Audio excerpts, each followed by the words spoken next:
Hello students, a very good morning to all of you and welcome again in history classes. Students, class 11th history में हमने revision work में start किया था हमारा chapter second and that is writing and city life. Writing और city life यानी कि लेखन और शहरी जीवन के बारे में इस चैप्टर में हम रीड कर रहे हैं।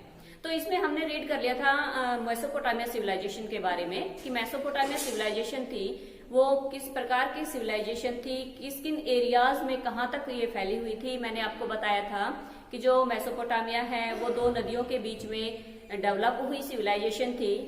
द रिवर्स आर दजला एंड फ्रात।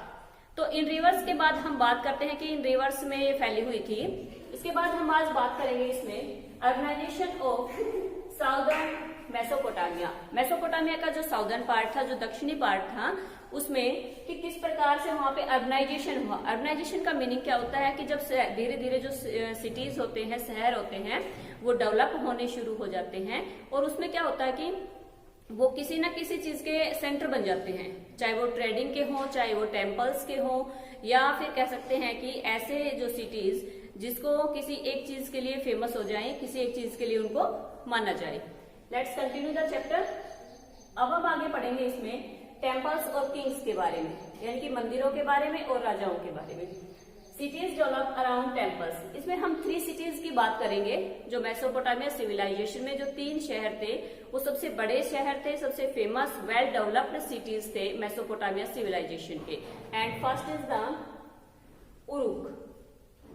अब जब उरुक शहर की बात आती है मेसोपोटामिया के, एक बहुत बड़ा शहर था ये, और इस शहर के या तो सिटीज डेवलप अराउंड टेम्पल्स। इस मंदिर के आसपास चारों तरफ जो टेम्पल्स थे, मंदिर थे, वो डेवलप होने शुरू हो गए। जब किसी भी सिटीज की तरफ मंदिर डेवलप होने शुरू हो जाते हैं तो वहां पर जो आपकी इकोनॉमिक एक्टिविटीज है वो अपने आप बढ़ने लग जाती हैं। इकोनॉमिक एक्टिविटीज किस प्रकार से बढ़ेंगी, क्योंकि जो भी डिवोटीज होते हैं जो मंदिर वगैरह में आते हैं, कह सकते हैं कि बहुत ज्यादा रश होती है इनमें टेम्पल्स वगैरह के आसपास, तो वहां पर वो धीरे धीरे आपके लिए ट्रेडिंग का एक सेंटर के रूप में भी डेवलप होने शुरू हो जाते हैं।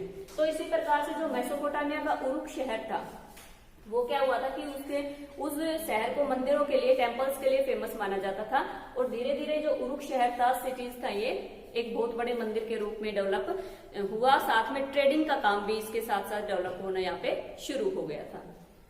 Cities develop as centres of trade. अब दूसरे हम इसके एक बड़े शहर की बात करते हैं, तो दूसरा बड़ा शहर था इसका उर। पहला मैंने आपको बताया उरुक, सेकंड बड़ा डेवलप सिटी के रूप में हम बात कर रहे हैं उर की।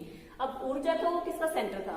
ट्रेडिंग का था, व्यापार यहाँ पर बहुत ज्यादा होता था। उसके बाद हम बात कर रहे हैं दूसरे बड़े शहर की। मैंने आपको बताया उर के बारे में। उर जो क्या था उस टाइम पे, उर एक ट्रेडिंग सेंटर के रूप में डेवलप हो रहा था मेसोपोटामिया सिविलाइजेशन में। और जो उर शहर था उसके कह सकते हैं कि व्यापार का ज्यादा वहां पर प्रचार प्रसार हुआ, बहुत ज्यादा लोगों का कह सकते हैं कि ट्रेडिंग जो ऑक्यूपेशन था उससे जुड़े हुए थे उर में। तो ये शहर किसके रूप में डेवलप हुआ? उर ट्रेडिंग सेंटर के रूप में। इससे पहले मैंने आपको बताया उरुक। उरुक किसके रूप में डेवलप हुआ था? वहां पर टेम्पल सिटीज के रूप में। अब तीसरे और एक बड़े शहर की बात हम करते हैं एंड दैट इज मारी। मारी किसके लिए था? Imperial cities. इंपीरियल सिटीज क्या होता है? जिसको आप कह सकते हैं कि जो शाही सिटी के रूप में, यहाँ पर यानी कि जहां पर आप प्लेस वगैरह, जो महल वगैरह होते हैं और बड़ी बड़ी बिल्डिंग्स, हिस्टोरिकल बिल्डिंग्स, या कह सकते हैं शाही निवास, जिसको उसके रूप में डेवलप हो रहा था शहर जो इनका था मारी। तो मेसोपोटामिया सिविलाइजेशन में स्टूडेंट्स हम बात कर रहे हैं इनके 3 बड़े शहरों की एंड दैट इज उरुक, उर एंड मारी। एक जो उरुक शहर है वो किसके लिए डेवलप हो रहा है, किसके रूप में कह सकते हैं कि विकसित हुआ था? उरुक हुआ था शहर था जो वो टेम्पल सिटीज के रूप में। एंड दूसरा जो मैंने आपको बताया था उर जो था सिटीज, वो डेवलप किसके रूप में हो रहा था? ट्रेडिंग सेंटर के रूप में। और मारी था वो एक इंपीरियल सिटीज यानी कि शाही शहर के रूप में। शाही शहर की जब बात होती है, थोड़ी सी इसमें देखते हैं, तो उसमें क्या होता है कि जो किंग्स वगैरह होते हैं उनके जो महल वगैरह होते हैं, या फिर बड़ी बड़ी ऐसी बिल्डिंग्स, बड़े बड़े जो लोग होते हैं उनके शाही आवास जिनको बोलते हैं, तो उस शहर के रूप में, उस बड़े सिटीज के रूप में डेवलप हुआ था जो सिटी था वो मारी।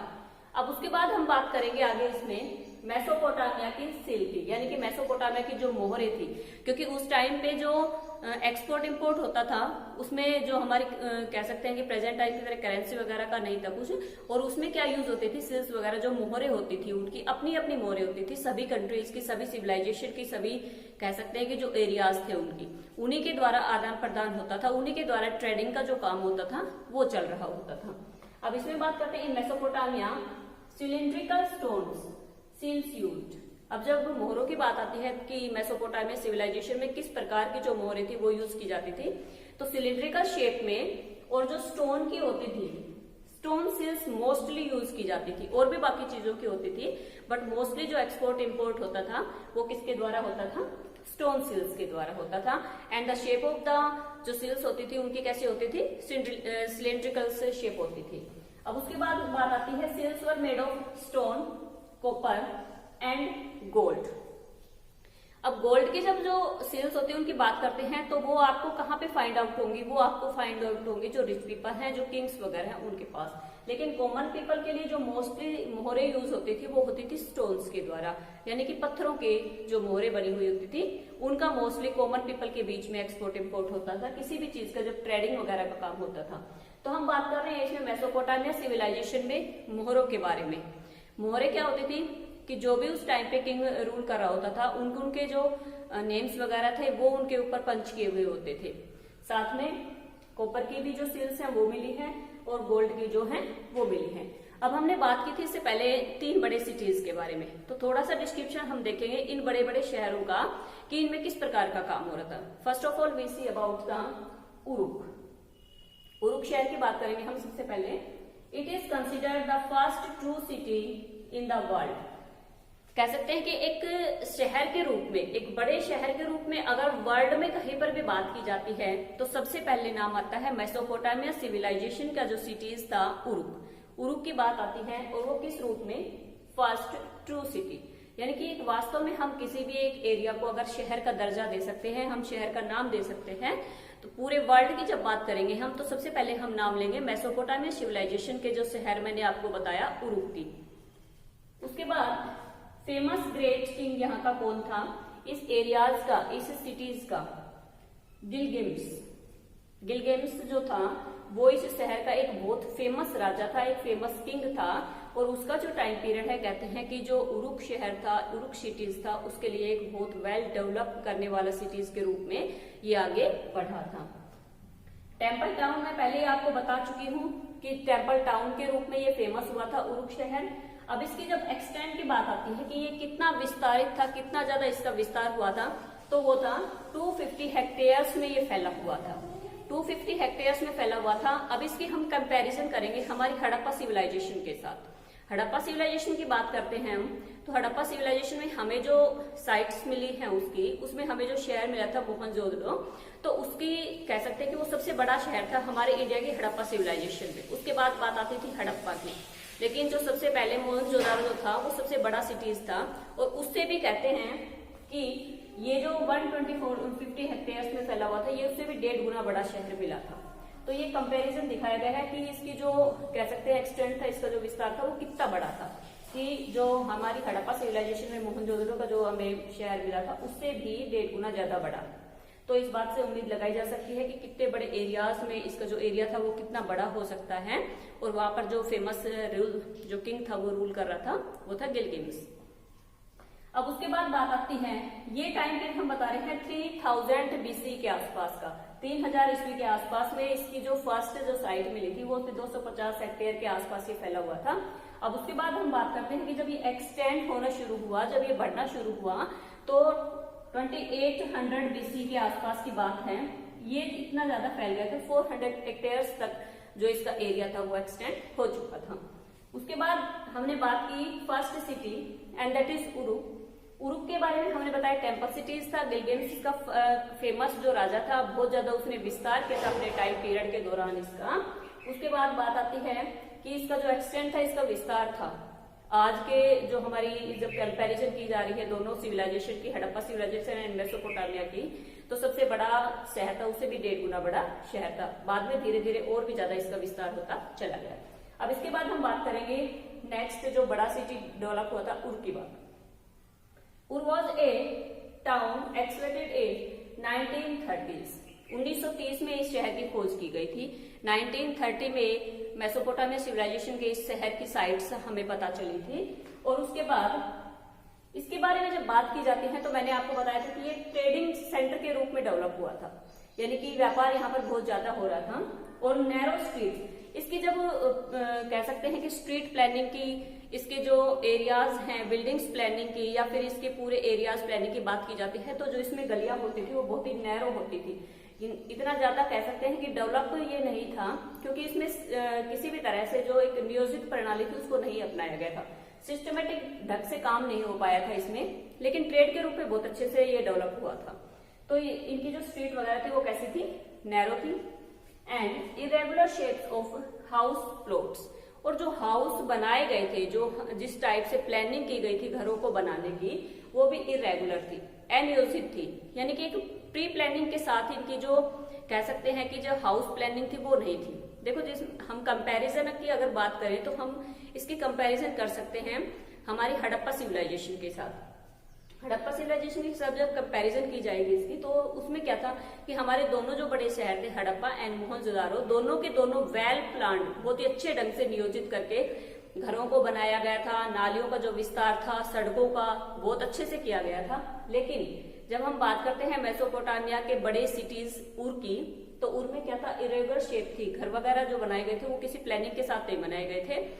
उसके बाद एब्सेंस ऑफ टाउन प्लानिंग, ना ही किसी प्रकार की टाउन प्लानिंग की गई थी। टाउन प्लानिंग का मतलब है कि जब कोई भी शहर बसाया जा रहा है तो आप उसका पूरा आर्किटेक्चर करते हैं, उसका पूरा का पूरा कहते हैं कि प्लानिंग के साथ काम करते हैं। लेकिन इस शहर के बारे में बताया जाता है कि इस शहर में किसी प्रकार की कोई प्लानिंग नहीं की गई थी, तो इसको हम एक वेल प्लान्ड सिटीज के रूप में नहीं कह सकते हैं। There were no street drains. No street drains it mean कि जो गलियां वगैरह थी उनका जो पानी निकालने की कह सकते हैं ड्रेनेज जो सिस्टम था, ड्रेनेज सिस्टम भी कोई किसी प्रकार से इसमें प्लान नहीं किया गया था। तो हम बात कर रहे हैं सिर्फ और सिर्फ उर शहर डेवलप किसके रूप में हुआ था, ट्रेडिंग सिटीज के रूप में, व्यापार शहर के रूप में, या शहरी जो व्यापारिक केंद्र था उसके रूप में डेवलप हुआ था। बाकी इसमें टाउन प्लानिंग की बात करें, स्ट्रीट प्लानिंग की बात करें तो वो उसमें किसी भी प्रकार की नहीं की गई थी। Let's continue. अब बात आती है नेक्स्ट, मैंने आपको बताया था मारी सिटीज, मारी शहर के बारे में हम बात कर रहे हैं। A trading town in a pastoral zone, Mari was royal capital town. जैसे मैंने आपको पहले बताया कि 3 सिटीज की हम बात कर रहे थे, तो जो हमारा मारी शहर था इसमें मेसोपोटामिया का, वो क्या था, एक इंपीरियल टाउन के रूप में डेवलप हो रहा था, एक शाही शहर के रूप में। तो यही बात है कि इसको क्या दिया गया था, रॉयल कैपिटल टाउन, यानी कि एक बहुत शाही जो टाउन था उसके रूप में डेवलप हुआ था। उसके बाद आता है मेन ऑक्यूपेशन। मेन जो ऑक्यूपेशन थे वो क्या क्या थे यहाँ पर मेसोपोटामिया सिविलाइजेशन में, and that is agriculture, animal rearing. इस प्रकार से कह सकते हैं कि किंग्स ऑफ मारी वर एमोराइट्स। देखो, मारी शहर की जब हम बात कर रहे हैं तो मारी शहर का जो नाम आता है वो शाही आवासों के रूप में आता है, कि बड़े बड़े जो किंग्स वगैरह थे उनके जो प्लेस वगैरह थे, उनके महल वगैरह थे, वो उनके लिए सबसे ज्यादा फेमस था। लोग यहाँ पर काम क्या करते थे, मोस्टली एग्रीकल्चर का, एनिमल रियरिंग का काम करते थे। उसके बाद बात आती है यहाँ पर एमोराइट्स कम्युनिटी की। देखो, यहाँ पर किंग के रूप में मैं बता रही हूँ कि जो एमोराइट्स लोग थे, एमोराइट्स किंग की बात करते हैं हम, जब ये उनकी कम्युनिटी थी, समुदाय था ये एक, और उसी से जो राजा बना था उसी वही राजा यहाँ पर, यानी कि एमोराइट्स जो किंग थे वो यहाँ पर रूल कर रहे थे। उसके बाद एपिक ऑफ गिलगेम्स, ये हमने बात की इसमें मारी सिटीज की। मारी सिटीज किसके लिए फेमस था, इंपीरियल सिटीज के रूप में। अब हम बात करते हैं गिलगेम्स की। अब मैंने आपको पहले बताया था कि जो गिलगेम्स था वो कौन था, गिलगेम्स कौन था, गिलगेम्स जो था उरुक शहर का एक फेमस रूलर था।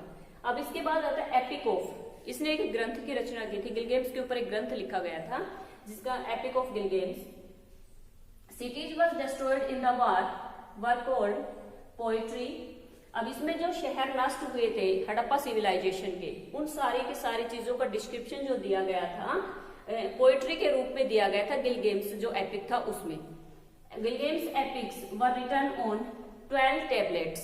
अब इसमें देखो ये 12 टैबलेट्स की बात आती है तो ये 12 संहिताओं में लिखा गया था, 12 अलग अलग टैबलेट्स में लिखा गया था गिलगेम्स जो एपिक था। और इसमें किसका डिस्क्रिप्शन दिया गया था, पोएट्री के रूप में। एक बहुत बड़ा ग्रंथ है ये, बहुत कह सकते हैं कि लिटरेचर के हिसाब से मेसोपोटामिया का जो हमें बहुत अच्छा डिस्क्रिप्शन देता है। गिलगेम्स जो था इसमें उन शहरों का वर्णन किया गया था और पोएट्री के रूप में यानी कि कविता के रूप में बताया गया था इसमें कि किस प्रकार से उन शहरों को नष्ट किया गया था, मेसोपोटामिया के जो सिटीज थे उनका। अब देखो कोई ना कोई चीज जब डेवलप होती है तो वो डिक्लाइन की तरफ जाएगी धीरे धीरे, कोई ना कोई रीजन तो उसका डिक्लाइन का बनेगी। तो यही कारण है कि इसमें गिलगेम्स में जो थे पोएट्री के रूप में बताया गया कि शहर कैसे धीरे धीरे नष्ट होते गए थे मेसोपोटामिया सिविलाइजेशन के। Contribute of Mesopotamia. अब हमने मेसोपोटामिया की सारी के सारी चीजों के बारे में हम रीड कर चुके हैं कि इनके कौन कौन से भगवान थे, कौन कौन से गॉड थे, किस प्रकार से ये सिविलाइजेशन थी हमारे सामने आई, वर्ल्ड के सामने आई, और 3 बड़े शहरों का हमने इसका डिस्क्रिप्शन देखा। उसके बाद हम देखेंगे कॉन्ट्रीब्यूशन क्या है कि जो मेसोपोटामिया सिविलाइजेशन है उसने अपना कॉन्ट्रीब्यूट दिया है वर्ल्ड को, यानी कि विश्व को क्या देन है मेसोपोटामिया सिविलाइजेशन की। जैसे कि हम पहले ही बता चुके हैं कि इसमें जो सिविलाइजेशन थी ये वेल डेवलप्ड सिविलाइजेशन थी, बहुत अच्छी सभ्यता थी, बहुत कह सकते हैं कि प्रगतिशील का रूप से जो डेवलप हुई थी। तो इसमें फर्स्ट तो इन्होंने सबसे पहले वर्ल्ड को जो दिया था वो था राइटिंग का। इसमें देखिए अब फर्स्ट राइटिंग, यानी कि मेसोपोटामिया सिविलाइजेशन जो थी उसने वर्ल्ड को क्या दिया था, सबसे पहले राइटिंग की जो स्किल थी वो हमें मेसोपोटामिया से मिली। Second is first city life, पहला शहरी जीवन। पहला शहरी जीवन की बात जब हम करें तो शहरी जीवन के बारे में हमें सबसे पहले वर्ल्ड में कहां से पता चलता है, मेसोपोटामिया सिविलाइजेशन से पता चलता है।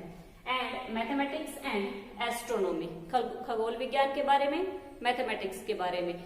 कह सकते हैं कि मेसोपोटामिया के जो लोग थे उन्होंने हर चीज के ऊपर स्टडी की, हर चीज का अध्ययन किया, हर चीज के बारे में पता लगाया और फिर उन्होंने धीरे धीरे ये जो सारी चीजें थी वो वर्ल्ड के सामने वो आती गई। उसके बाद आता है division of months into 4 weeks. एक मंथ्स को उन्होंने डिवाइड किया 4 वीक्स के अंदर एंड डे को डिवाइड किया उन्होंने 24 आवर्स के अंदर, यानी कि एक दिन में 24 घंटे की जो बात है वो हमें कहां से पता चली है, मेसोपोटामिया सिविलाइजेशन से। एक मंथ्स में 4 वीक्स होते हैं, ये बात भी हमें कहां से पता चली है, मेसोपोटामिया से। आवर्स को डिवाइड किया हुआ था मेसोपोटामिया सिविलाइजेशन के 60 मिनट्स में। उसके बाद सोलर ल्यूनर एक्लिप्सिस, सूर्य ग्रहण के बारे में, चंद्र ग्रहण के बारे में हमने मेसोपोटामिया सिविलाइजेशन के लोग थे बहुत अच्छे से उन्होंने पता लगा लिया था सोलर और ल्यूनर एक्लिप्स के बारे में। उसके बाद जो सारी चीजें हैं कह सकते हैं कि मेसोपोटामिया जो सिविलाइजेशन थी उन्होंने बहुत ज्यादा कंट्रीब्यूट किया है, बहुत ज्यादा जो उनका योगदान है वर्ल्ड को किसी भी चीज में, उन्होंने मैथमेटिक्स का हर एक चीज के बारे में कह सकते हैं, एस्ट्रोनॉमी के बारे में कह सकते हैं, दिनों के बारे में कह सकते हैं या फिर ईयर के बारे में कह सकते हैं। और सबसे पहली 2 मोस्ट इंपोर्टेंट चीजें जो है वो हम रीड कर चुके हैं, first is writing and second is first city life and the chapter is based on city life. हमारा जो चैप्टर है वो भी किसी चीज के ऊपर बेस है, हमारे पहले जो सिटी लाइफ थी उसके बारे में। वर्ल्ड को सबसे ज्यादा सिटी लाइफ के बारे में सबसे पहले जो पता चला था वो मेसोपोटामिया सिविलाइजेशन से ही पता चला था। अब उसके बाद एक चीज हम देखते हैं इसमें, असुरबनीपाल ऑफ एसीरिया, लास्ट किंग था एसीरिया का, इसने जो अपनी कैपिटल बनाई थी निनवेह में, ये भी मेसोपोटामिया के एक जो एरियाज था उसके ऊपर रूल करने वाला किंग था। एंड कह सकते हैं कि जो लास्ट किंग था ये उस एरियाज का, मेसोपोटामिया सिविलाइजेशन में जब बात आती है तो लास्ट किंग की बात आती है एंड दैट इज असुरबनीपाल।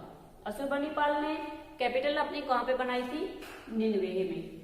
यहाँ पे हम बात कर रहे हैं निनवेह की, तो निनवेह किस लिए फेमस था, किस चीज के कारण इसका जो है नाम आ रहा है यहाँ पे, वो आ रहा है इसका कलेक्टेड ए लाइब्रेरी, कि असुरबनीपाल ने वर्ल्ड की सबसे पहली सबसे फर्स्ट जो लाइब्रेरी थी वो स्टैब्लिश हुई थी निनवेह में।